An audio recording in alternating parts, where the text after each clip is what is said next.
এই আয়াতকে সামনে রেখে আপনাকে আমাকে দু চারটি কথা বলার মতন এবং শোনার মতন তৌফিকটুকুন দেন। ওয়ামা আলাইনা ইল্লাল বালাগ ওয়ামা তৌফিকি ইল্লা বিল্লাহ আলাইহি তাওয়াক্কালতু ওয়া ইলাইহি উনীব। সকলে বলেন আল্লাহুম্মা আমিন। তো আমার ভাইয়েরা, সর্বপ্রথম আল্লাহ আহকামুল হাকিমিন এই দুনিয়ার মধ্যে মহাগ্রন্থ আল কোরআনুল কারিম পাঠিয়েছেন। 30 পারা কোরআনুল কারিম। এই 30 পারা কোরআনুল কারিম কেন পাঠিয়েছেন আমরা একটু বুঝে নেই। এই 30 পারা কোরআনুল কারিম শিক্ষা দিলে এবং শিক্ষা নিলে লাভ কি হবে তাও আমরা একটু বুঝে নিব। সকলে বলি ইনশাআল্লাহ।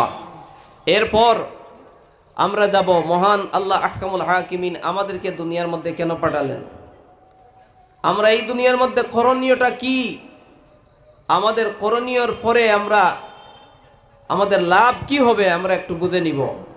সকলেই মনোযোগ সহকারে বসবেন তো? সকলে বলি ইনশাআল্লাহ।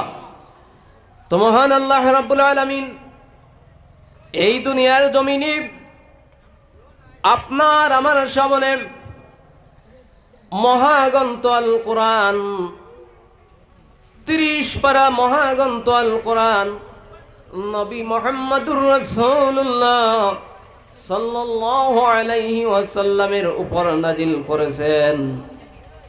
আর সেই নবীজির উম্মত হিসাবে এই মহাগ্রন্থ আল কোরআনুল কারীম আমরা পেয়েছি। আল্লাহ রাব্বুল আলামিন এই কোরআনুল কারীম আপনার আমার কাছে কেন পাঠিয়ে দিলেন? আমরা এই কোরআনটা পেয়েছি মুসলমান ভাইরা কি জন্য?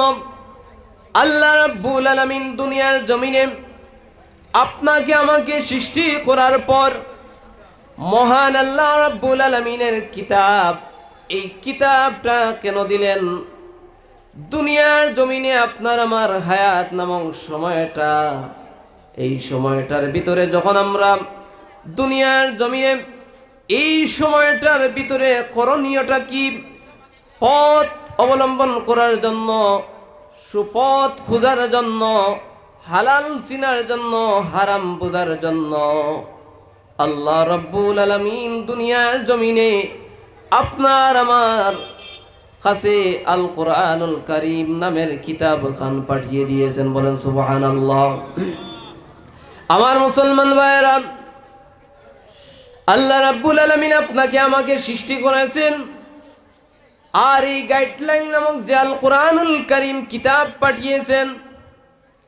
আমার মুসলমান ভাইরা, এই কিতাবটা আপনার আমার জন্য স্পষ্ট পথ দেখাবার জন্য আল্লাহ রাব্বুল আলামিন এই কিতাবখান পাঠিয়েছেন।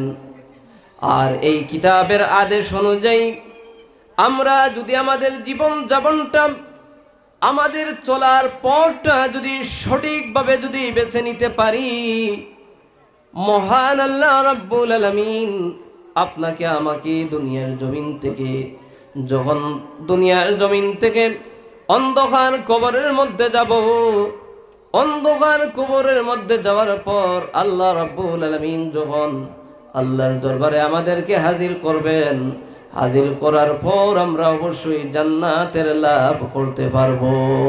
এই কিতাবটা যদি আমরা বুঝতে পারি, চিনতে পারি। আমার মুসলমান ভাইরা, আল্লাহর রাসূল বলেন এই কিতাবটা যিনি শিক্ষা করবে, এই কিতাবটা যিনি নিজে শিখবে এবং নিজে শিক্ষা করবে, আল্লাহ রাব্বুল আলামিনের কাছে এই বান্দাটা হলো সর্বোত্তম বান্দা। আর আল্লাহর যে সকল বান্দা আল্লাহর কোরআনকে নিজে শিখে এবং অন্যকে শিক্ষা দিবে, এই কাজটা হলো, এই ইবাদতটা হলো আল্লাহর দরবারে সবচাইতে উত্তম ইবাদত। আর উত্তম ইবাদতকারী বান্দা আল্লাহর দরবারে সবচাইতে পছন্দের বান্দা। বলেন সুবহানাল্লাহ। আমার মুসলমান ভাইরা, এই মাদ্রাসার মধ্যে আল্লাহর কোরআন শিক্ষা দেওয়া হয়। এই মাদ্রাসার মধ্যে যে সকল ছাত্ররা শিক্ষা নেয়, আল্লাহর কোরআন শিক্ষা নেয়, এই কোরআনটা শিক্ষা নিলে কি হবে? এই কোরআনটা শিখার পর কবর পর্যন্ত আপনার ফায়দা কি হবে তা একটু পরে আমি আপনাদের সামনে উপস্থাপন করব। আমার মুসলমান ভাইরা, এইবার আমরা একটু বুঝে নিই, এই দুনিয়ার মধ্যে আল্লাহর কোরআনটা যদি আমরা বুঝার মতন বুঝতে পারি, চিনার মতন চিনতে পারি, জানার মতন জানতে পারি, তাহলে মহান আল্লাহ রাব্বুল আলামিন এই দুনিয়ার মধ্যে আপনার আমার চালন চলন সব কিছু আপনার আমার জন্য সহজ হয়ে যাবে, সহি হয়ে যাবে। না হয় এই কোরআনের যদি দ্বারস্থ না হই, এই কোরআনের আদেশ অনুসারে যদি না চলতে পারি, তাহলে এই দুনিয়ার মধ্যে আল্লাহ পাওয়া সম্ভব হবে না। অমুসলমান ভাইরা, একটা এক্সাম্পল দিয়ে বলি, দুনিয়ার জমিনে প্রত্যেক মুসলমানের পকেটের মধ্যে মোবাইল পাওয়া যায় কিনা বলেন? প্রত্যেক মুসলমান ভাই বোন আমরা সবাই মোবাইল ব্যবহার করি। আমরা যখন মোবাইল ব্যবহার করি, অমুসলমান ভাইরা, এই মোবাইলের মধ্যে যখন দুইটা বটন থাকে, একটার আপনার রং হলো লাল, আরেকটার রং হলো সবুজ। যখন ফোন আসে, ফোন আসার পর আমরা সবুজটায় চাপ দিয়ে ফোনটা রিসিভ করতে হয়। আর যখন ফোন শেষ হয়ে যাবে, তখন ওই লালটার মধ্যে টিপ দিয়ে চাপ দিয়ে আমরা ফোনটা বন্ধ করতে হয়। কথা বলেন ঠিক কিনা বেঠিক? এই যে লালটার মধ্যে টিপ দিয়ে ফোনটা কেটে দিতে হয়, সবুজটার মধ্যে টিপ দিয়ে ফোনটা রিসিভ করতে হয়, এই আইনটা, এই বিধানটা বলেন তো কার? এই বিধানটা হলো মোবাইল যিনি সৃষ্টি করেছে, এই মোবাইল সৃষ্টিকর্তার। কথা বলেন ঠিক কিনা বেঠিক? আমার মুসলমান ভাইয়েরা, আমার আল্লাহ রাব্বুল আলামিন আপনাকে আমাকে দুনিয়ার জমিনে পাঠিয়েছেন। দুনিয়ার জমিনে পাঠানোর পর আপনার আমার জীবনের সংবিধান হিসাবে আল্লাহর কোরআনকে দুনিয়ার জমিনের মধ্যে পাঠিয়েছেন। আল্লাহর কোরআনের হুকুম যদি আমরা না মানি, আল্লাহর কোরআনের হুকুম যদি পালন না করি, আল্লাহর কোরআনের হুকুম আদেশ যদি না মানি, তা অবশ্যই দুনিয়ার মধ্যে আমরা আমাদের চালন চলন, আমাদের চলার জিন্দেগিটা ভুল হয়ে যাবে। চলার জিন্দেগি এইভাবে চললে আমরা আল্লাহকে পাওয়া সম্ভব হবে না। আমার ভাইয়েরা, আল্লাহ রাব্বুল আলামিন এই দুনিয়ার মধ্যে আপনাকে আমাকে পাঠিয়ে দিয়েছেন আল্লাহর দাসত্বর জন্য, আল্লাহর গোলামির জন্য, আল্লাহর ইবাদতের জন্য, আল্লাহর হুকুম মানার জন্য। আর তাম দুনিয়ার মধ্যে আল্লাহ রাব্বুল আলামিন যা মাখলুক সৃষ্টি করেছেন, সমস্ত মাখলুকগুলো আপনার আমার খেদমতের জন্য, আপনার আমার উপকারের জন্য। বলেন সুবহানাল্লাহ। আল্লাহ রাব্বুল আলামিন কোরআনুল কারীমের মধ্যে বলেন, লা ইন শাকারতুম লাযীদান্নাকুম ওয়া লা ইন কাফারতুম ইন্না আযাবি লাশাদীদ। বলেন আল্লাহু আকবার। আল্লাহ রাব্বুল আলামিন বলেন, এই দুনিয়ার মধ্যে আমার যে সকল বান্দারা, আমার দুনিয়ার মধ্যে আমি এই দুনিয়াটাকে ভরপুর আমার নিয়ামত দ্বারা ভরপুর করে দিয়েছি। আমার দুনিয়ার মধ্যে চলাকালীন অবস্থায় আমার দেওয়া নিয়ামতগুলো পাইয়া, আমার দেওয়া নিয়ামতগুলো খাইয়া, আমার যে সকল বান্দারা আমার শুকরিয়া আদায় করবে, আমার প্রশংসা করবে, আমার গুণগান গাবে, আমার হুকুম মানবে, আমি আল্লাহ রাব্বুল আলামিনকে আল্লাহ বলে স্বীকার করবে, আমি আল্লাহ রাব্বুল আলামিন আমার জমিনের মধ্যে আমার বান্দাদের জন্য বেশি বেশি করে নিয়ামত দিয়ে জমিনটাকে ভরপুর করে দেই। বলেন সুবহানাল্লাহ। আমার মুসলমান ভাইরা, আর এই দুনিয়ার জমিনে আমার যে সকল বান্দারা আমার দেওয়া নিয়ামত পাইয়া, আমার দেওয়া নিয়ামত খাইয়া, আমার যে সকল বান্দারা আমার সাথে নিমুখ হারামি করবে, আমার শুকরিয়া আদায় করবে না, আমার প্রশংসা আদায় করবে না, আমার হুকুম মানবে না, আমার গোলামি করবে না, আমার সাথে নিমুখ হারামি করবে, এই সকল বান্দাদের কাছ থেকে আমার জমিন থেকে নিয়ামতগুলো ছিনিয়ে নিয়ে দেয়। বলেন নাউযুবিল্লাহ। আমার মুসলমান ভাইরা, এই দুনিয়ার মধ্যে আল্লাহ রাব্বুল আলামিন আপনাকে আমাকে পাঠিয়েছেন আল্লাহর দাসত্বর জন্য, আল্লাহর গোলামির জন্য। আল্লাহ রাব্বুল আলামিন বলেন, আল্লাহ রাব্বুল আলামিন এই দুনিয়ার মধ্যে আপনাকে আমাকে পাঠিয়েছেন।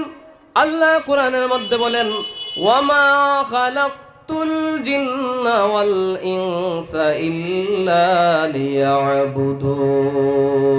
আমি মানুষ বানিয়েছি এবং জিন বানিয়েছি আমার দাসত্বের জন্য, আমার ইবাদতের জন্য। বলেন সুবহানাল্লাহ।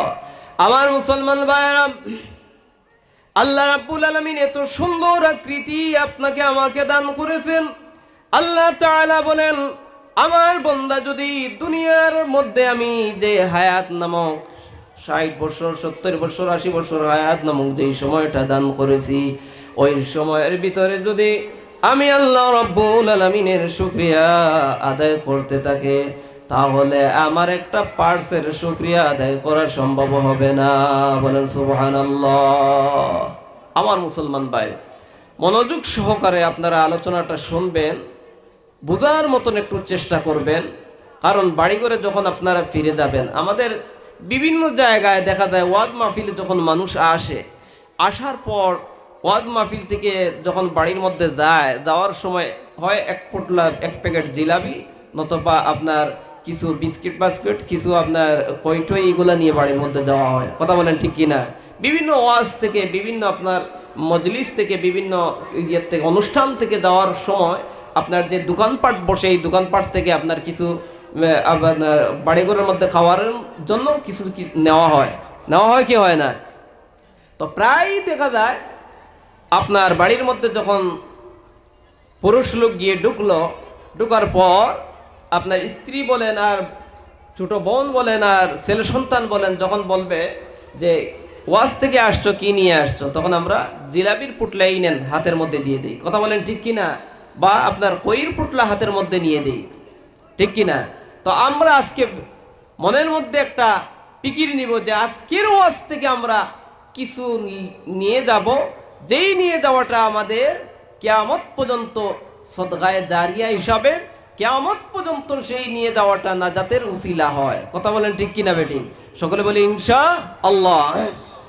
তো আমার ভাইরা, আল্লাহ রাব্বুল আলামিন বলেন, ও দুনিয়ার মানুষ, আমি যে তোমাদেরকে এত সুন্দর আকৃতি দিয়ে, এত সুন্দর পার্টস দ্বারা দুনিয়ার মধ্যে তোমাদেরকে আমি মানুষ হিসাবে সৃষ্টি করেছি। আমার মুসলমান ভাইরা, আপনার দুনিয়ার মধ্যে যদি বিভিন্ন গাড়ির দিকে তাকান আর যেই কোনো মেশিনারি জিনিসের দিকে তাকান, একটা মেশিনারি জিনিস তৈরি করতে অনেকগুলা পার্টসের প্রয়োজন হয়। এই পার্টস যদি খারাপ হয়ে যায়, হাইলাকান্দিতে যদি না পাওয়া যায়, তাহলে শিলচর গিয়ে পাওয়া যায়। কথা বলেন ঠিক কিনা বেটি? এই গাড়িটা আবার আপনার ঠিকঠাক হয়ে যায়, গাড়িটার মধ্যে কোনো সমস্যা হয় না। কিন্তু মহান আল্লাহ রাব্বুল আলামিন বলেন, ও দুনিয়ার মানুষ, আমি আল্লাহ রাব্বুল আলামিন দুনিয়ার মধ্যে মানুষ হিসাবে যে তোমাদেরকে সৃষ্টি করেছি, মানুষ হিসাবে সৃষ্টি করতে গিয়ে আমি যতটা পার্টস তোমার বডির মধ্যে লাগিয়ে দিয়েছি, এই পার্টসগুলোর যদি একটা পার্টস খারাপ হয়ে যায়, ওই পার্টসটা আমি আল্লাহ রাব্বুল আলামিন যেইভাবে সৃষ্টি করেছি, আমি মহান মালিক যেইভাবে তোমাকে যেই পার্টসটা দিয়েছি, আসমানের তলে এবং জমিনের উপরে যে কোনো জায়গায় গিয়ে তালাশ করে আমি মাওলার পার্টসের মতন একটা পার্টস পাওয়া সম্ভব হবে না। বলেন ঠিক কিনা বেঠি? আমার মুসলমান ভাইরা, আল্লাহ রাব্বুল আলামিন এত সুন্দর করে আপনাকে আমাকে আকৃতি দিয়ে এই দুনিয়ার জমিনে পাঠিয়েছেন। ও মুসলমান ভাইরা, দুনিয়ার জমিনে যদি কোনো মানুষের চোখের মধ্যে সমস্যা হয়ে যায়, এখন আমাদের দেশের মধ্যে সবচাইতে নাম করা নেপাল, আপনি নেপালের মধ্যে যদি যান, এরপরেও আল্লাহর দান যেইভাবে অরিজিনাল চোখ ছিল, সেই চোখ কখনো ফিরে আসবে না। ঠিক কিনা বেটি? আমার ভাইরা, যদি পা ভেঙে যায়, গুয়াহাটিতে যান আর বেঙ্গালুরে যান, যে কোনো জায়গায় গিয়ে আপনি চিকিৎসা করে আসেন, এরপরেই দেখবেন আপনার অরিজিনাল পায়ের মতন সেই পাওটা ঠিক হয় নাই। মুসলমান ভাইরা, তেমনি ভাবে আপনার অঙ্গ প্রত্যঙ্গটা দুনিয়ার এমন কোন জায়গায় আপনি হাজারবার চেষ্টার পর তালাশ করে পাবেন না। আমার আল্লাহ রাব্বুল আলামিন যেইভাবে দুনিয়ার জমিনে আপনাকে আমাকে সৃষ্টি করেছেন, এই দুনিয়ার মধ্যে প্রত্যেক সৃষ্টিকর্তার একটা লক্ষ্য উদ্দেশ্য রয়। আমার মহান মালিকের লক্ষ্য উদ্দেশ্য হলো বান্দা আমার গোলামি করবে, আর আমি দুনিয়ার জমিনে যা মাখলুক সৃষ্টি করেছি আমার বান্দার উপকারের জন্য আমি মাখলুকগুলো সৃষ্টি করেছি।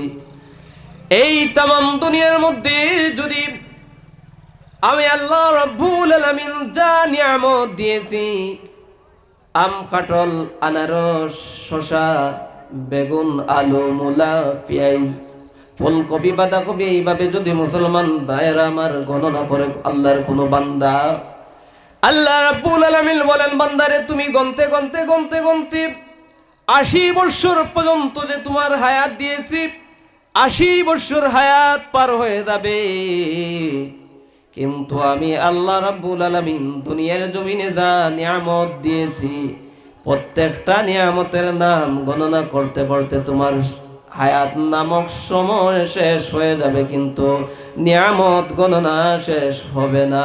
বলেন সুবহানাল্লাহ। আমার মুসলমান ভাইরা, আল্লাহ রাব্বুল আলামিন বলেন, বান্দারে এই নিয়ামতগুলো দেওয়া আর দুনিয়ার জমিনে তোমাকে আমি আল্লাহ রাব্বুল আলামিন হায়াত নামক সময়টা দেওয়া, সমস্ত আমার উদ্দেশ্য হলো দুনিয়ার জমিনে রে বান্দা তুমি আমার গোলামি করবা, আমার ইবাদত করবা, আর হায়াত নামক যেই সময়টা তোমাকে আমি আল্লাহ রাব্বুল আলামিন দান করেছি, ওই হায়াত নামক সময়ের ভিতরে তোমার কাছ থেকে, তোমাদের কাছ থেকে আমি পরীক্ষা নেব। এই পরীক্ষাটা কিভাবে নিব? মুসলমান ভাইরা, আল্লাহ রাব্বুল আলামিন এই পরীক্ষাটা নিবেন। আল্লাহ বলেন, তোমাদের কাছ থেকে আমি পরীক্ষা নিব, আমলের পরীক্ষা। তোমাদের কাছ থেকে আমি পরীক্ষা নিব ইমানের পরীক্ষা। ইমান কতটুক আমি আল্লাহর প্রতি মজবুত আছে, ইমান কতটুকু আমি আল্লাহর প্রতি আছে, তোমার অন্তরের মধ্যে আমি আল্লাহর প্রতি কতটুকু তাকওয়া আছে, সেটা আমি পরীক্ষা নেব। এই পরীক্ষাটা দুনিয়ার জমিনে আল্লাহ রাব্বুল আলামিন কিভাবে নিবেন? মুসলমান ভাইরা, এই পরীক্ষাটা আমার আল্লাহ রাব্বুল আলামিন নিবেন আপনাকে ইবাদতের মাধ্যম দিয়ে। আপনি নামাজের মধ্যে দাঁড়িয়েছেন, নামাজটা কিভাবে আদায় করবেন? এই নামাজের মধ্যে দাঁড়ানোর পর আপনার অন্তরের মধ্যে আল্লাহর প্রতি তাকওয়া আছে কিনা, আল্লাহকে রাজি খুশি করার উদ্দেশ্যে আপনি নামাজের মধ্যে দাঁড়িয়েছেন কিনা, সেটা আমার আল্লাহ রাব্বুল আলামিন আপনার অন্তরের খবর জানেন। আল্লাহ রাব্বুল আলামিন আপনার অন্তরের খবর দেখেন। আল্লাহ রাব্বুল আলামিন, আপনি সিজদার মধ্যে গেছেন, সিজদার মধ্যে গিয়ে যখন সুবহান রাব্বিয়াল আলা বলেছেন জবান দ্বারা, আল্লাহ সেও খবর জানে এই সুবহান রাব্বিয়াল আলা আমি আল্লাহকে সন্তুষ্টির জন্য বলতেছ কিনা। রুকুর মধ্যে যখন যাবেন, রুকুর মধ্যে গিয়ে সুবহান রাব্বিয়াল আযীম যখন বলেন, এই সুবহান রাব্বিয়াল আযীমটা আমি আল্লাহর জন্য বলতেছেন কিনা। মাথার মধ্যে যখন টুপি দেন, এই টুপিটা আমি আল্লাহ আমি আমার রাসূলকে শরণার্থে এই মাথার মধ্যে টুপিটা দিতেছ কিনা। মুখের মধ্যে যখন মুসলমান দাড়ি রাখেন, অনেক সময় মুসলমানের অন্তরের মধ্যে থাকে, আমার বয়স প্রায় 45 বছর 50 বছর হয়ে গেছে, এখন যদি আমি মুখের মধ্যে দাড়ি না রাখি, মানুষ আমাকে বেকুফ বলবে, যে বলবে এত বড় বেকুফ বেটা, মেয়ে বিয়ে দিয়েছে, ছেলে বিয়ে দেওয়ার সময় হয়ে গেছে, কিন্তু এখনো দাড়ি মুখের মধ্যে নাই। এই ইজ্জতের ভয়ে অনেক মানুষ দাড়ি রাখে, কথা বলেন ঠিক কিনা? আমার মুসলমান ভাইরা, আল্লাহ রাব্বুল আলামিন আল্লাহ রাসূলের সুন্নাত পালন করার মধ্যে দিয়া আল্লাহ রাব্বুল আলামিন আপনাকে পরীক্ষা নেবেন। মানুষ যখন মসজিদের মধ্যে নামাজের মধ্যে যায়, এই নামাজের মাধ্যম দিয়ে আল্লাহ পরীক্ষা নেবেন। আল্লাহ রাব্বুল আলামিন আপনার অন্তরের খবর নিবে। আমার বান্দা যে মসজিদের মধ্যে গেল, মসজিদের প্রেসিডেন্ট হওয়ার উদ্দেশ্যে মসজিদের মধ্যে নামাজের জুম্মাবারে জুম্মা দৌড়ায় কিনা? আমার বান্দা না, আমি আল্লাহকে রাজি খুশি করার উদ্দেশ্যে, আমি আল্লাহকে পাওয়ার উদ্দেশ্যে আমার বান্দা জুমার নামাজে গিয়ে সামনের কাতারে বসে, সেটা আল্লাহ বান্দার ভিতরে অন্তরের খবর জানে। অনেক মানুষ আছে মসজিদের মধ্যে জুমাবারে শুধু যায় মাতেব্বরির জন্য। কথা বলেন ঠিক কিনা বেঠিক? আপনাদের এলাকায় এই সমস্যা, এই রোগ আছে কিনা আমি জানি না মুসলমান ভাইয়েরা, কিন্তু তাম দুনিয়ার যত বাঙালি এরিয়া আছে, সমস্ত বাঙালি এলাকার মধ্যে এই ভাইরাসটা হয়ে প্রত্যেকের অন্তরের ভিতরে ঢুকে গেছে। মুসলমান ভাইয়েরা, করোনা ভাইরাসের চাইতে আরো মারাত্মক ভাইরাস। আমরা করোনাকে ভয় করে ঘর থেকে বের হই নাই, মুখ থেকে মাস্ক খুলি নাই, কিন্তু যেই করোনা আপনার অন্তরের মধ্যে ঢুকে গেছে, যেই করোনা আপনার ভিতরের মধ্যে বসে আছে, সেই করোনা থেকে আমরা রক্ষা পাই না, সেই করোনা আমাদের অন্তর থেকে বার করি না। মুসলমান ভাইয়েরা, প্রত্যেক কাজের মধ্যে অন্তরের মধ্যে তাকওয়া থাকতে হবে। আল্লাহকে শরণার্থে, আল্লাহকে পাওয়ার উদ্দেশ্যে যত ইবাদত করবেন, প্রত্যেক ইবাদতের মধ্যে আল্লাহকে পাওয়ার উদ্দেশ্যে থাকতে হবে। মুসলমান ভাইয়েরা, যখন গুনার কাজ সামনে এসে যায়, প্রত্যেক গুনার কাজ সামনে আসার পর অন্তরের মধ্যে তাকওয়া থাকতে হবে, অন্তরের মধ্যে চিন্তা, অন্তরের মধ্যে ভয় থাকতে হবে। আমার আল্লাহ রাব্বুল আলামিন আমি এক বান্দার বিচার করতে পারবে। এই দুনিয়ার মধ্যে আমি হয়তো অনেক বড় হয়ে গেছি, আমি অনেক টাকাওয়ালা হয়ে গেছি, আমি অনেক শক্তিশালী হয়ে গেছি, আমি অনেক বংশবিদ্যা লাভ করেছি, আমি অনেক কিছু হয়ে গেছি, আমি শিক্ষিত হয়ে গেছি, আমি ক্ষমতার মালিক হয়ে গেছি, আমি সম্পদের মালিক হয়ে গেছি, আমি মাতব্বর হয়ে গেছি, আমি বিচারপতি হয়ে গেছি, আমি অনেক হয়ে গেছি, কিন্তু আমি গুনার কাজ করে যদি আমাকে কেউ কিছু বলতে পারবে না, কেউ কিছু বলবে না, কেউ কিছু করতে পারবে না। আমার ভাইরা, আল্লাহ রাব্বুল আলামিন যদি ইচ্ছা করে রে মুসলমান, আপনার গুনাহ, আপনার এই গুনার বিচারটা মুহূর্তের মধ্যে করতে পারবে। এই অন্তরের মধ্যে যদি তাকওয়া থাকে, দুনিয়ার কোন মানুষ যদি আমার বিচার করতে না পারে, দুনিয়ার কোন মানুষ এই মুহূর্তে যদি আমার অ্যাকশন না নিতে পারে, আমার আল্লাহ যদি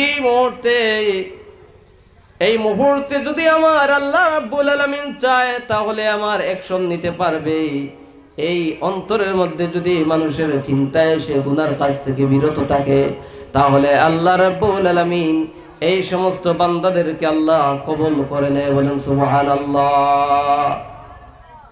আমার মুসলমান ভাইরা, আল্লাহর যে সমস্ত বান্দারা অন্তরের মধ্যে এই চিন্তা নিয়ে, এই ফিকির নিয়ে দুনিয়ার মধ্যে হায়াত নামক সময়টা কাটাইবার চেষ্টা করেছেন, দুনিয়ার মধ্য থেকে তারা আল্লাহওয়ালা মানুষ হয়ে, দুনিয়ার মধ্যে থেকে তারা নেকদার মানুষ হয়ে, ইমানদার মানুষ হয়ে, মুত্তাকি হয়ে দুনিয়ার জমিন থেকে তাদের বিদায় নিয়ে যাওয়া সম্ভব হয়ে গেছে। বলেন সুবহানাল্লাহ।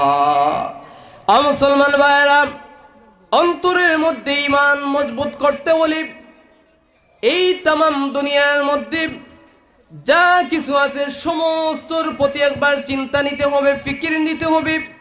এই দুনিয়ার মধ্যে আল্লাহ রাব্বুল আলামিন আমাকে গাড়ির মালিক বানিয়েছেন, আমাকে বাড়ির মালিক বানিয়েছেন, আমাকে টাকার মালিক বানিয়েছেন, আমাকে অনেক কিছু বানিয়েছেন। আপনি চিন্তা করতে হবে, আপনার চাইতে নিচু একজন ব্যক্তি, আপনার চাইতে দুর্বল একজন ব্যক্তি, আপনার চাইতে গরিব একজন লোক, একজন রিক্সা চালকের প্রতি তাকিয়ে এইভাবে অন্তরের মধ্যে আফসোস করতে হবে, ও হায় রে হায়, এই মুহূর্তে যদি আল্লাহ রাব্বুল আলামিন আমাকেও চাইতেন তার মতন একজন রিক্সা চালক, তাহলে বানাইতে পারতেন। কিন্তু আল্লাহ তো আমাকে রিক্সা চালক বানায় নাই, আমাকে গাড়ির পাইলট আল্লাহ রাব্বুল আলামিন বানিয়েছে। এই আল্লাহর বান্দাকে আল্লাহ রাব্বুল আলামিন অল্প টাকা দিন কামাই করার মতন সুযোগ দিলেন, আমাকে আল্লাহ রাব্বুল আলামিন অনেক টাকা কামাই করার মতন সুযোগ দিলেন।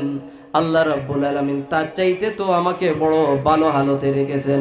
এইভাবে আল্লাহর দরবারে শুকরিয়া আদায় করতে হবে, আল্লাহর দরবারে প্রশংসা করতে হবে। আমার মুসলমান ভাইরা, এইভাবে যদি আল্লাহর বান্দারা দুনিয়ার মধ্যে আফসোস করে আর যদি অন্তরের মধ্যে চিন্তা নেই, এই দুনিয়ার মধ্যে আল্লাহ রাব্বুল আলামিন আমাকে অল্প সময়ের জন্য, অল্প কিছু দিনের জন্য দুনিয়ার জমিনে পাঠিয়েছেন। যখন এই দুনিয়া থেকে আমি বিদায় নিয়ে যাব মুসলমান ভাইরা, তখন আপনার আমার হায়াত নামক সময়ের ভিতরে দুনিয়ার জমিন থেকে কি পরীক্ষা দিলাম আল্লাহর দরবারে, সেই পরীক্ষার যখন হিসাব মহান মালিক যখন হিসাব আপনার সামনে পেশ করবেন মুসলমান ভাইরা, তখন আল্লাহর দরবারে জবাব দেওয়ার মতন কিছুই থাকবে না। আল্লাহ রাব্বুল আলামিন এই দুনিয়ার মধ্যে হায়াত নামক সময় যে সময়টা দিলেন, এই সময়টা আমরা কোন কাজের মধ্যে ব্যয় করেছি আল্লাহর দরবারে আমরা হিসাব দিতে হবে। আমরা বর্তমানে দেখবেন, যখন ছেলের বয়স 18 বছর হয়ে যায়, তখন এই ছেলের বাবা আপনার মনের মধ্যে চিন্তা আসে বা খুশি হয় যে আমার ছেলেটা তো এখন 18 বছর হয়ে গেছে, যখন 20 বছর হয়ে যাব তখন তো বেঙ্গালুরুতে পাঠিয়ে দিব, 22 বছর হয়ে যাব তখন সৌদি আরবে পাঠিয়ে দেব। আমার ছেলেকে শিক্ষিত বানিয়েছি, আমার ছেলে ইনকাম করবে, আমার ছেলে এই করবে সেই করবে, এখন আমি টাকার মালিক হব, বাড়ির মালিক হব, গাড়ির মালিক হব, অনেক কিছু হব, ঠিক কিনা বেঠিক? কিন্তু মুসলমান ভাইয়েরা, অনেক যুবক দেখবেন যখন আপনার বিয়ে পাশ করে নেন, তখন তার মনের মধ্যে এই আশা নিয়ে থাকে, এই আফসোস নিয়ে থাকে, এখন আমি একটা চাকরির উপযুক্ত হয়ে গেছি, আমি ওখানে টাকা ইনকাম করার উপযুক্ত হয়ে গেছি, এখন আমি টাকা ইনকাম করব, আমার বয়স 25 বছর হয়ে গেছে, আমি এখন অনেক কিছু করতে পারবো, আমার বয়স 30 বছর হয়ে গেছে, এখন আমার জীবনটাকে আমি অন্যত্রে এই জীবনটাকে ব্যয় করব, এমন চিন্তা ধারণা মুসলমানের অন্তরের মধ্যে সবসময় প্ল্যান প্রোগ্রাম থাকে। আমার ভাইরা, মানুষ মনে করে যে তার হায়াতটা বাড়তেছে, মানুষ মনে করে যে তার হায়াতটা 30 বছর হয়েছে, এখন সে একটা কাজের উপযুক্ত, অনেক খুশি হয়ে যায়, এখন অনেক আফসোস করে টাকাওয়ালা হবে। কিন্তু মুসলমান ভাইরা, আফসোস করা উচিত, আমার বয়স এখন 30 বছর হয়ে গেছে, আল্লাহ রাব্বুল আলামিন না জানি যদি আমাকে 60 বছর হায়াত নামক সময় দেন, তাহলে 60 বছর হায়াত নামক যদি এই দুনিয়ার জমিনে আল্লাহ রাব্বুল আলামিন আমাকে হায়াত নামক সময় দিয়ে থাকে, আমার 30 বছর হায়াত শেষ হয়ে গেছে, আর মাত্র 30 বছর হায়াত বাকি আছে। এই আফসোস কোন বান্দায় আজ পর্যন্ত করেন? কখনো করেন নাই। মানুষ যখন মুসলমান ভাইয়েরা মৃত্যুর আগের দিন পর্যন্ত মানুষ আফসোস করে, হায় হায় টাকা কিভাবে পাওয়া যায়, দুনিয়ায় আরাম কিভাবে পাওয়া যায়, দুনিয়ার সুখী কিভাবে হওয়া যায়, দুনিয়ার সম্পদশালী কিভাবে হওয়া যায়, গাড়ির মালিক কিভাবে হওয়া যায়, বাড়ির মালিক কিভাবে হওয়া যায়।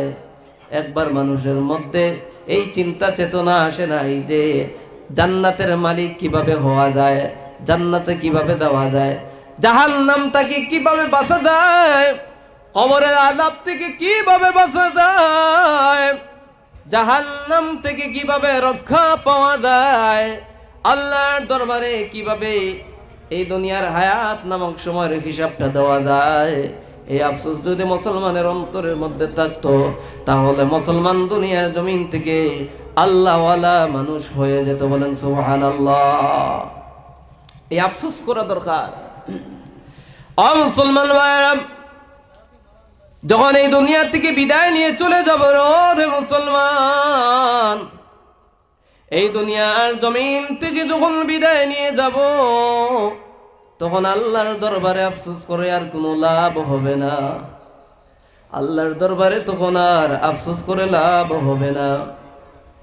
যখন কি আফসোস এইভাবে করবো, আল্লাহ দুনিয়ার জমিনে যদি হায়াত নামক সময়ের কোনো সীমা না জানতাম, দুনিয়ার জমিনে যদি বুঝতে পারতাম রব্বুল আলামিন এই মুহূর্তে আমার মৃত্যু হয়ে যাবে, তাহলে এই মৃত্যুর আগ পর্যন্ত আমার আমলকে আমি সংশোধন করে দুনিয়ার জমিন থেকে চলে আসতাম। ও মুসলমান ভাইরা, তখন আল্লাহ রাব্বুল আলামিন বলবেন, বান্দারে, ও বান্দা, দুনিয়ার জমিনে আমি তোমার হায়াত নামক সময়ের ভিতরে বারবার আমি সিগন্যাল দিতে থাকলাম। তোমার হায়াত নামক সময়ের ভিতরে আমি নোটিশ দিলাম। তোমার হায়াত নামক সময়ের ভিতরে দুনিয়ার জমিনে রে বান্দা, তোমাকে আমি মেসেজ দিলাম। তুমি আমার একটা মেসেজ গ্রহণ করো নাই, তুমি আমার একটা নোটিশ গ্রহণ করো নাই, তুমি আমার একটা সিগন্যাল বুঝো নাই। তখন আফসোস করবো রে মুসলমান, আল্লাহ এমন সিগন্যাল তো কখনো বুঝতে পারি নাই। আল্লাহ এমন কোন সিগন্যাল আপনি দুনিয়ার জমিনে দিলেন?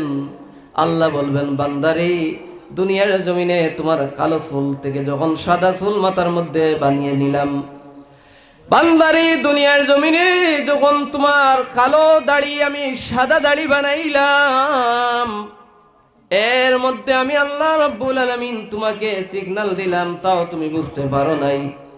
বান্দারে, তোমার শরীরের মধ্যে আমি আল্লাহ রাব্বুল আলামিন তোমার বডির মধ্যে যে জোয়ানকি দিয়েছিলাম, এই জোয়ানকি থেকে যখন তোমার এই শক্তিটাকে আমি মাইনাস করে তোমাকে আমি দুর্বল বানিয়ে নিলাম, তার মধ্যে দিয়ে আমি সিগন্যাল দিয়ে দিলাম। আল্লাহ রাব্বুল আলামিন ও মুসলমান ভাইরা এইভাবে সিগন্যাল দিতে থাকেন, এইভাবেই সতর্কবাণী পৌঁছাইতে থাকেন। আমরা বুঝতে হবে রে মুসলমান, আল্লাহর যে সকল বান্দা আগে যেইভাবে চৌকে দেখতাম, এরপর এই চৌকের পাওয়ারটা যখন কমে গেল, বুঝতে হবে আপনার আমার হায়াত নামক সময়টা কমে যাচ্ছে। দাঁতের যে শক্তি ছিল, দাঁতের শক্তিটা যখন মাইনাস হয়ে যাবে, দাঁত দুর্বল হয়ে যাবে যখন, তখন আমরা বুঝতে হবে অবশ্যই আমার হায়াত নামক সময়টাও দুর্বল হয়ে যাচ্ছে, কমে যাচ্ছে। শরীরের মধ্যে যখন তাকত কমে যাবে, শরীরের মধ্যে যখন জোয়ানকি চলে যাবে, তখন বুঝতে হবে আমার হায়াত নামক সময়টা কমে যাচ্ছে। কিন্তু মুসলমান আফসোস করে নাই, মুসলমানের হায়াত নামক সময় শেষ হয়ে যাচ্ছে, কিন্তু আফসোস করে নাই। আফসোস করে কেন ধনী হলাম না, কেন গাড়ির মালিক হলাম না, কিভাবে গাড়ির মালিক হওয়া যায়, কিভাবে বাড়ির মালিক হওয়া যায়, আফসোস মনের মধ্যে নিয়ে দুনিয়ার জমিনে ও সময়টা কাটিয়ে দিয়েছি। আমার মুসলমান ভাইয়েরা, এই আফসোস যাদের অন্তরের মধ্যে এসেছে, তারা অবশ্যই দুনিয়ার মধ্য থেকে আল্লাহর প্রেমিক বান্দা হয়ে, আল্লাহওয়ালা মানুষ হয়ে দুনিয়ার জমিন থেকে তারা বিদায় নিয়ে গেছে।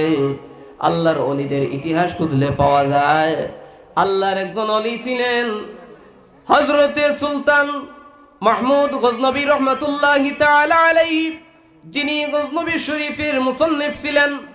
হযরতে বাদশাহ সুলতান মামুর গজনবী রহমাতুল্লাহি তাআলা আলাইহি, ওনার ইতিহাস খুঁজলে পাওয়া যায়। আমার ভাইয়েরা মনোযোগ সহকারে শুনবেন। হযরতে সুলতান মাহমুদ গজনবী রহমাতুল্লাহ আলাইহি জমানার একজন আল্লাহর মুজাদ্দিদ ওলি ছিলেন। উনি আবার একটা রাজ্যের প্রেসিডেন্টও ছিলেন। বলেন সুবহানাল্লাহ।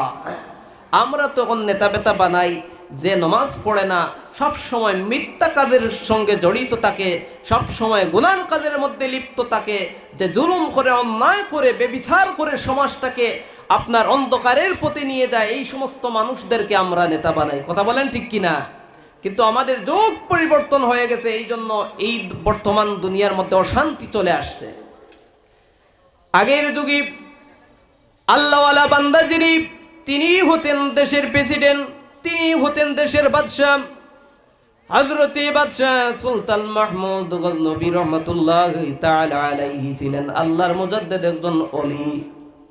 তো সুলতান মাহমুদ গজনবী উনি একদিন আপনার রাতের গভীরে এইভাবে আপনার বিভিন্ন এলাকার মধ্যে উনি হাঁটতেছেন, আর খোঁজ নিচ্ছেন যে আমি আমার এই রাজত্বের ভিতরে, আমার এই এরিয়ার ভিতরে কোন মানুষ কি কোনো অসুবিধার মধ্যে আছে কিনা, একটু খোঁজ নেই। উনি যখন খোঁজ নিচ্ছেন, এখন তো ঘনবসতি বাড়ি হয়ে গেছে, তখন ঘর বাড়িগুলো ছিল কম, পাহাড় ছিল। উনি যখন এক রাস্তা দিয়ে গভীর রাতে যাচ্ছেন, যাওয়ার সময় দেখেন যে রাস্তার একটা তিন মুখা আছে। তিন মুখা বুঝেন তো? আমি জানি না কাছাড়ের ভাষায় তিন মুখাকে কি বলা হয়। যে তিনটা রাস্তার মুখ যেখানে এক হয়, এই তিনটা রাস্তার মুখকে আমাদের ত্রিপুরার ভাষায় বলে তিন মুখা। আপনারা কি বলেন? তিন মুখাই, তা তো ঠিকই আছে, আসাম এবং ত্রিপুরার মিল আছে। তো সুলতান মাহমুদ উনি যখন এই তিন মুখার মধ্যে গিয়ে পৌঁছলেন, পৌঁছার পর দেখেন প্রায় ৫-৬ জন মানুষ বসে আছে, এরা কিন্তু ডাকাত। উনি দেখেই চিনতে পারলেন যে এরা তো ডাকাত। তখন উনি এরা সামনে যখন হাজির হয়ে গেলেন, একদম দাঁড়িয়ে উঠিয়ে বলল, এই লোক, আপনার পরিচয়টা দেন, আপনি কে? এখন উনি চিন্তা করলেন যে আমি এখন কি পরিচয় দেব। আমি যদি বলি এখন সুলতান মাহমুদ, আমি এই দেশের এখন প্রেসিডেন্ট, এই রাজ্যের এখন প্রেসিডেন্ট, তাহলে তো আমাকে তারা হত্যা করে ফেলবে। আর আমি যদি বলি এখন না, আমি একজন ফকির লোক, বা আমি একজন গরিব, বা আমি একজন সাধারণ লোক, তাহলে তো মিথ্যা হয়ে যাবে। আমি যদি এইভাবেই পরিচয়টা না দেই তাহলে তো মিথ্যা হয়ে যাবে। তখন উনি চিন্তা করলেন যে মিথ্যাও যাতে না হয় আর তাদের থেকেও যাতে রক্ষা পাওয়া যায়।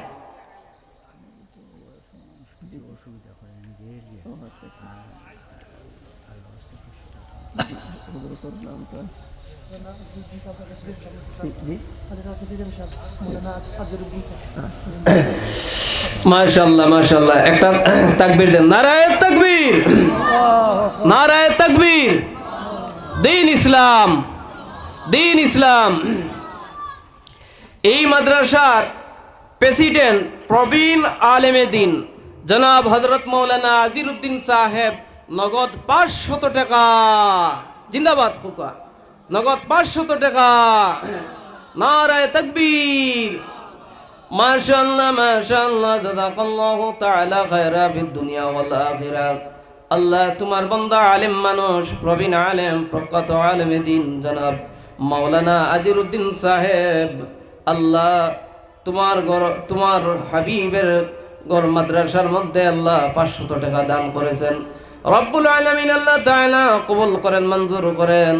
আল্লাহ আপনার বান্দার দিলি মাকাসিদকে পূরণ করেন, অন্তরের নেক আশাকে কবুল করেন। আমরা সকলে বলি আল্লাহুম্মা আমিন।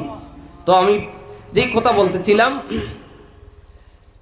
সুলতান মাহমুদ যখন বললেন যে আমি তোমাদের মতোই একজন, মানে মন্ত্রী কি একটা উত্তর দিলেন, আমি তোমাদের মতোই একজন। তো ওনার কথাটা কি ভুল হলো? আপনারা মনোযোগ সহকারে শুনবেন, ওনার কথাটা কি ভুল হলো? ওনার কথার তো ভুল নেই। আমি তোমাদের মতো একজন, ওনার দিলের মধ্যে দিয়ে আমি তো তোমাদের মতো একজন মানুষ, তোমরা যারা যেইভাবে মানুষ, এইভাবে একজন মানুষ আমি। তাদেরকে এই ওনার দিলের মধ্যে এই ধারণা নিয়ে বুঝাই দিলেন। আর ওরা বুঝে নিল যে আমরা তো ডাকাত। উনি যখন বলছেন আমাদের মতোই একজন, তাহলে তো একজন উনিও তো মনে হয় ডাকাত আমাদের মতন। আর ওনার চেহারা ছবি দেখে, ওনার বয়স দেখে তারা চিন্তা নিল, বাপ রে বাপ, উনি তো আমাদের থেকে অনেক আগ থেকে ডাকাতি করে করে আসছে, তাহলে তো ওনার অনেক কিছু জানা আছে। উনি আমাদের মতো, আমাদের মধ্যে তো ডাকাতের মধ্যে একজন সর্দার এসে গেলেন, তাহলে ওনাকে আমরা প্রাধান্য দেওয়ার দরকার, ঠিক কিনা? তো ওরা বলল ঠিক আছে সাহাব, আপনি আসেন, বসেন। তো আমরা তো এখানের মধ্যে বসেছি, আমরা কে কোন কাজের মধ্যে ট্রেনিং প্রাপ্ত, এবার আপনি যখন নতুনভাবে আমাদের মধ্যে অ্যাডমিশন নিলেন, তাহলে আপনিও কোন কাজের মধ্যে ট্রেনিং প্রাপ্ত, তাও আমরা বুঝা নেওয়ার দরকার। কথা বলেন ঠিক কিনা? তো তারা বললেন যে না, আপনি আজকে আমাদের মধ্যে সভাপতি হয়ে যান। তো ওনাকে সভাপতি বানালো, উনিও বসলেন তাদের মধ্যে। বসে উনি এই বসে আছেন, ওনার সভাপতির দায়িত্ব উনি কাটিয়েছেন। তো ওরা একজন তাদের মধ্যে যে সর্দার, এই সর্দার বলল, আচ্ছা সভাপতি সাহেব, এইবার শুনেন, আমাদের মধ্যে যে আমরা যে ডাকাইত কয়েকজন আছি, ৫-৬ জন ডাকাইত আছি, আমাদের মধ্যে কে কোন কাজের মধ্যে ট্রেনিং প্রাপ্ত, কে কোন কাজের মধ্যে বিশেষজ্ঞ, আপনাদের সামনে এখন আমরা সবার সামনে এইভাবে বলা হবো। এরপর আমরা আপনার ভালো একটা পরিবারের মধ্যে, ডাকাতির মধ্যে যাব। তারা এই সিদ্ধান্ত নিল। এখন একজন একজন করে আপনার কে কোন কাজের মধ্যে ট্রেনিং প্রাপ্ত এই প্রকাশটা করতেছে। এখন শুনেন, এইভাবে গুলো হয়ে বসে আছে। একজনকে বলল, আচ্ছা বলেন তো আপনি কোন কাজের মধ্যে ট্রেনিং প্রাপ্ত? তো একজন বলল, আমি তো আমার হাতের মধ্যে ট্রেনিং প্রাপ্ত, আমি আমার হাতের মধ্যে ট্রেনিং প্রাপ্ত। এখন সর্দার বলল, আরে বেটা, হাতের মধ্যে ট্রেনিং প্রাপ্তটা তুমি কিভাবে একটু বুঝাই দাও তো। তো সে বলল, হাতের মধ্যে ট্রেনিং প্রাপ্ত মানে আমি যেই বাড়িতে আমরা ডাকাতিতে যাব, যাওয়ার পর এই তালার নিচে আমার বাম হাত রাখবো আর উপরে ডান হাত দিয়ে এইভাবে যখন চাপ দিব তখন তালাটা খুলে যাবে, এই ট্রেনিং প্রাপ্ত আমি। তখন ডাকাতের সর্দার কয়, আরে বাবারে, তাহলে তো তোমার মতো একজন লোক নেওয়া দরকার। কারণ ডাকাতির জন্য যখন যাব, যেই বাড়িতে ঢুকবো সেই বাড়িতেও তো দরজার তালা মারা থাকবে, সুকেশ তালা মারা থাকবে, আলমিরা তালা মারা থাকবে। তখন তুমি যদি এই থালার উপর যদি ট্রেনিং প্রাপ্ত হও হাতের মাধ্যম দিয়া, তাহলে তো তোমার প্রয়োজন আছে, তুমি থাকো। সিদ্ধান্ত করে নিলেন উনি যাবে। আচ্ছা, আরেকজনকে যখন বলল, আচ্ছা তুমি কোন কাজের উপর ট্রেনিং প্রাপ্ত বলো তো? তো সে বলল, আমি আমার চোখের উপর ট্রেনিং প্রাপ্ত। তো উনি আবার বললেন, সর্দার বললেন, আরে বাবারে, চোখের উপর ট্রেনিং প্রাপ্তটা আবার কিভাবে? তো সে বলল, আমি চোখের উপর ট্রেনিং প্রাপ্ত এইভাবে যে অন্ধকারে যা দেখি দিনের বেলাও তা দেখি, দিনের বেলা যা দেখি রাতের আধারেও তা দেখি, সমানভাবে দেখি। তো সর্দার সে বলল যে, আয় হায়, তো আরো ভালো। কারণ কোনো বাড়ির মধ্যে যখন যাব, উনি যখন থালা খুলবে, সুকেসের ভিতর কোথায় সোনা, কোথায় টাকা, কোথায় কি আছে দেখার জন্য তো চোখ লাগবে। কথা বলেন ঠিক কিনা? দেখার জন্য চক্ষু লাগবে। তাহলে বাবা তোমার দরকার, তুমি থাকতে হবে। কারণ এই সময় যদি টর্চ লাইট জ্বালানো হয়, তো মালিক যদি আপনার সজাগ থাকে, তাহলে তো মালিক আলো দেখে নিবে, আলো দেখে নিবে, সমস্যায় পড়ে যাব। এই জন্য তুমি থাকতে হবে, তোমার প্রয়োজন। আরো জনকে দাঁড় করারও বললো, যেন তুমি কোন কাজের উপর ট্রেনিং প্রাপ্ত বলো তো? সে বলল, আমি আমার পায়ের উপর ট্রেনিং প্রাপ্ত। বলে, আরে বাবা, পায়ের উপর আবার ট্রেনিং প্রাপ্তটা কিভাবে? বলে, পায়ের উপর ট্রেনিং প্রাপ্ত এইভাবে, আমি মাটির মধ্যে, জমিনের মধ্যে এক পাও যদি দেই, দুই তালা যদি দালান হয়, তাহলে আমার বাম পাওটা বা ডাইন পাওটা আমি দুই তালার উপর দিতে পারি। আবার দ্বিতীয় নম্বর তালার থেকে বা তৃতীয় নম্বর তালার থেকে যখন আমি আপনার পাওটা নামাই, তখন আমি জমিনের মধ্যেই নামাইতে পারি। আমার কোনো সিঁড়ি লাগে না, কোনো আপনার কিছুই লাগে না, আমি এইভাবেই লিফট লাগে না, কিছুই লাগে না আমার, আমি এইভাবে উঠতে নামতে পারি। তো ডাকাতের সর্দার বলল, আচ্ছা ঠিক আছে, তাহলে তো তোমারই দরকার, তুমিও যেতে হবে। কারণ দোতলা কিভাবে আমরা চুরি করব? দোতলার মধ্যে এইভাবে তুমি উঠতে হবে আর এইভাবে তুমি নামতে হবে, তোমারই দরকার। এই সেও দাঁড়িয়ে গেল। তো আরো জনকে বলল, আচ্ছা বলো তো তুমি তোমার কোন কাজের উপর ট্রেনিং প্রাপ্ত? সে বলল, আমি আমার নাকের উপর ট্রেনিং প্রাপ্ত। বলল, বাবারে বাবা, কেউ বা কানের উপর, কেউ বা চোখের উপর, কেউ বা নাকের হাতের উপর, কেউ বা পায়ের উপর। এখন তুমি নাকের উপর, নাকের উপরটা কিভাবে? বলল, আমি বাড়ির যখন সামনে যাই, তখন গ্রানটা যখন টান দেই, নাকটা যখন টান দেই, বুঝতে পারি এই বাড়িতে টাকা পয়সা মিলবে কি মিলবে না, সোনা গয়না মিলবে কি মিলবে না, আমি বুঝতে পারি আমার নাক দ্বারা। তো ডাকাতের সর্দার বলল, তাহলে তো তোমাকেও নেওয়া দরকার। কারণ যদি একটা বাড়ির মধ্যে যাওয়ার পর টাকা পয়সা কিছুই না পাওয়া যায়, দরজা খুলে, জানলা খুলে, সুকেস খুলে, এত কষ্ট করে যদি কিছুই না পাওয়া যায়, তাহলে তো এই বাড়ির মধ্যে যাওয়াটা কোনো প্রয়োজন হয় না। যেহেতু তুমি নাক দিয়ে বুঝতে পারো যে কোন বাড়িতে কি আছে, গ্রান টেনে, তাহলে তোমার যাওয়া দরকার। সেও রেডি হয়ে গেল। আরেকজনকে জিজ্ঞাসা করলো, তুমি কোন কাজের উপর ট্রেনিং প্রাপ্ত? সে বলল, আমি আমার কানের উপর ট্রেনিং প্রাপ্ত। বলে, বাবারে বাবা, কানের উপর ট্রেনিং প্রাপ্ত কিভাবে? বলে, কানের উপর ট্রেনিং প্রাপ্তটা হলাম আমি এইভাবে যে কোনো বাড়িতে যাওয়ার পর কুকুর পাওয়া যায়। কথা বলেন ঠিক কিনা? কোনো বাড়িতে যাওয়ার পরে কুকুর পাওয়া যায়, এই কুকুর যে হাউমাউ করে কি বলে, আমি তা আমার কুকুরের বাসাটা আমার এই কান্দারে আমি বুঝতে পারি। তো ডাকাতের সর্দার বলল, বাপরে বাপ, এত বড় ট্রেনিং প্রাপ্ত তুমি, কুকুর হাউমাউ করে কি বলে তা তুমি বুঝতে পারো, তাহলে তো তোমাকে নেওয়া অবশ্যই দরকার। তো ওরা রেডি হয়ে গেলে। এবার বললো, আচ্ছা সভাপতি সাহেব, আপনি তো নতুন এডমিশন নিলেন আমাদের মধ্যে, এবার তো আপনি তো বুঝতে পারলেন যে আমরা কে কোন কাজের মধ্যে ট্রেনিং প্রাপ্ত, কার কি ক্ষমতা আছে, কার কি পাওয়ার আছে আপনি বুঝতে পারলেন। এবার বলেন তো আপনার পাওয়ারটা কি, আপনার ক্ষমতাটা কি? তখন উনি বললেন, উনি তো সুলতান মাহমুদ গজনবী আল্লাহওয়ালা মানুষ ছিলেন, বিখ্যাত একজন আলেম ছিলেন, বুজুর্গ লোক ছিলেন, ওনার সুন্দর দাড়ি ছিল, লম্বা দাড়ি। উনি এইভাবে দাড়িতে ধরে বললেন, ডাকাত চোর ডাকাত যখন ডাকাতির মধ্যে গিয়ে যখন বেপাকের মধ্যে পড়ে যায়, আর তখন আমি যদি আমার এই দাড়িটা এইভাবে নাড়া মারি, তখন তারা মুক্তি পাই নেয়। এই কথা যখন বলার পর সর্দার বলল, আয় হায়, তাহলে তো আপনিই সবচেয়ে বড়। সবাই সব কিছু করতে পারে, কিন্তু বিপদের গাড় থেকে মুক্তি কেউ দিতে পারবে না। আপনি যখন মুক্তি দিতে পারবেন, আপনি দাড়ি নাড়া মারে, তাহলে আপনিই থাকতে হবে। তাহলে ওরা চিন্তা করলো যে তাহলে এখন তারা তো আর সুলতান মাহমুদ দেখে নাই কখনো, প্রেসিডেন্ট সাহেবকে কখন দেখে নাই।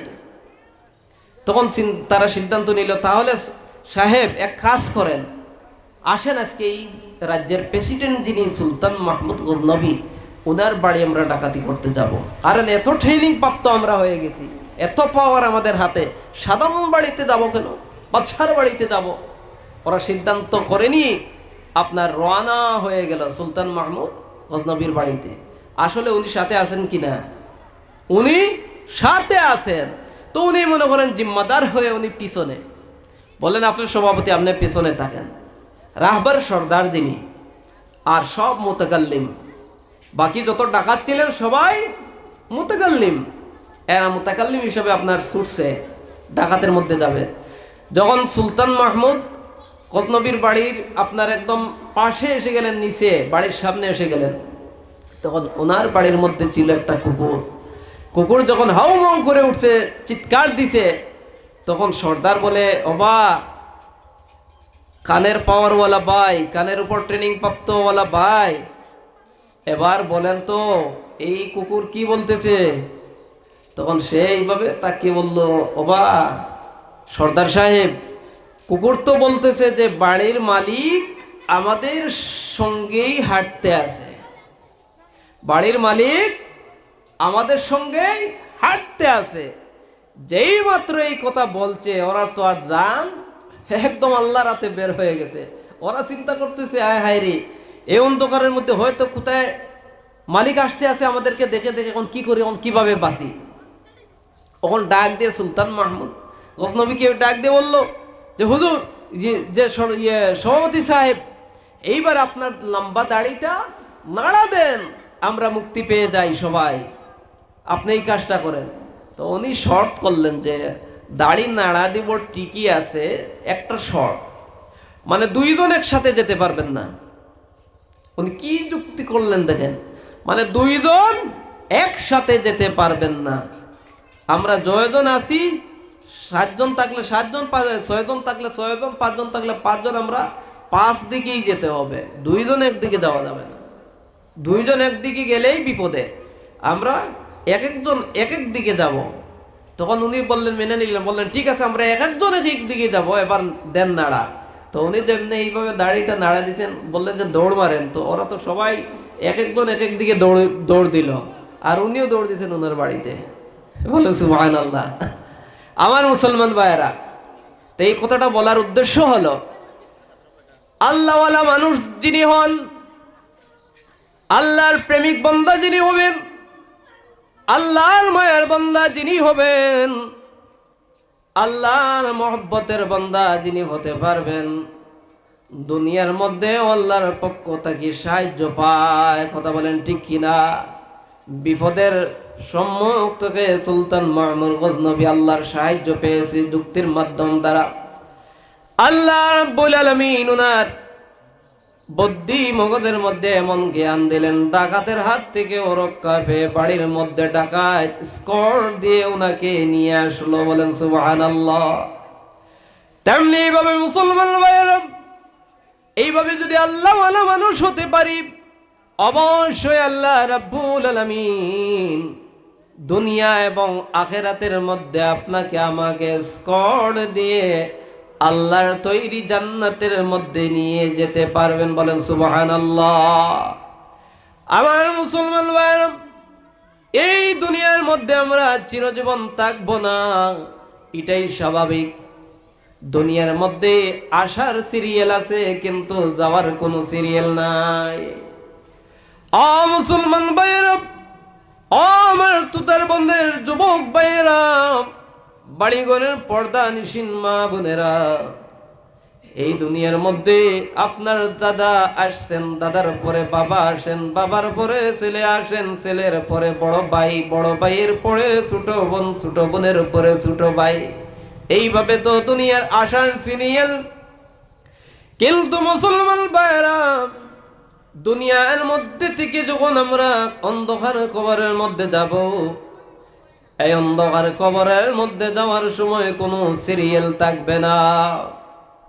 দাদা বেঁচে থাকবে, নাতি মারা যাবে, বাবা বেঁচে থাকবে, পুত্র মারা যাবে, ভাই বেঁচে থাকবে, বোন মারা যাবে, নানি বেঁচে থাকবে, মা মারা যাবে। এমন হলো দুনিয়ার সিস্টেম।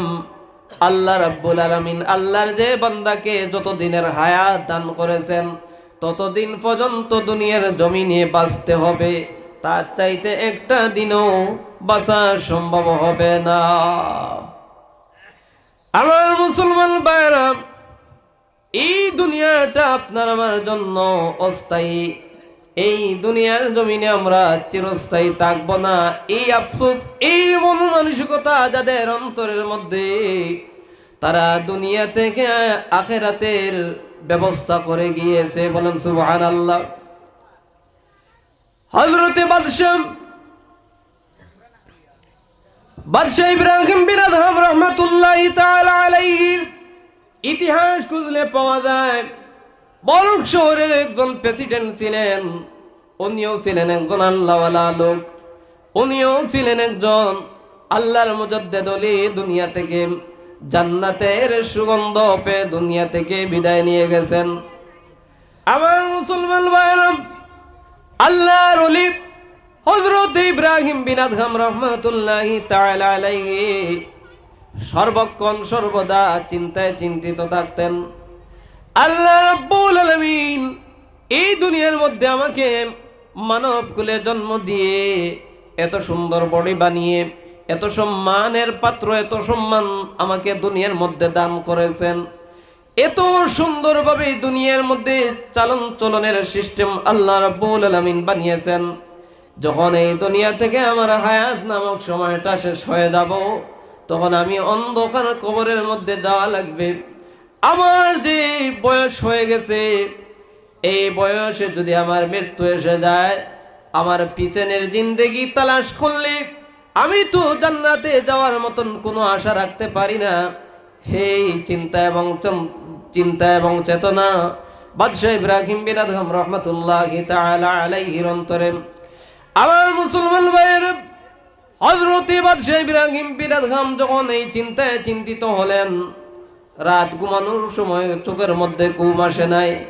এইভাবে সর্বক্ষণ চিন্তা করতেন, আফসোস করতেন, কোন সময় না জানি আজরাইল আলাইহিস সালাতু ওয়াস সালাম মৌতের সুসংবাদ নিয়ে আসবে।